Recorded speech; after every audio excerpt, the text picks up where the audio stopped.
২,২৬৬ কোটি ৪১ লক্ষ টাকা ব্যয়ে ৮টি প্রকল্প অনুমোদন দিয়েছে জাতীয় অর্থনৈতিক পরিষদের নির্বাহী কমিটি একনেক।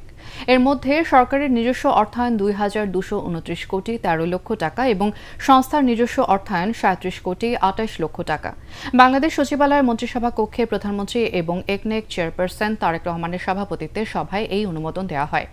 এর মধ্যে নতুন প্রকল্প ৩টি এবং সংশোধিত প্রকল্প 3টি এবং মেয়াদ বৃদ্ধি করা হয়েছে 2টি প্রকল্পের। অর্থ এবং পরিকল্পনা মন্ত্রী আমির খসরু মাহমুদ চৌধুরী, এলজিআরডি মন্ত্রী মির্জা ফখরুল ইসলাম আলমগীর সহ সংশ্লিষ্ট মন্ত্রী এবং ঊর্ধ্বতন সরকারি কর্মকর্তারা সভায় উপস্থিত ছিলেন। সভায় অনুমোদিত উল্লেখযোগ্য প্রকল্প হল পানি সম্পদ মন্ত্রণালয় বরিশাল সেচ প্রকল্পের রক্ষণাবেক্ষণ এবং পুনর্বাসন, সড়ক পরিবহন ও সেতু মন্ত্রণালয়ের আনোয়ারা, বাঁশখালী, টইটং, পেকুয়া, বদরখালী, চকরিয়া আঞ্চলিক মহাসড়ক প্রশস্তকরণ।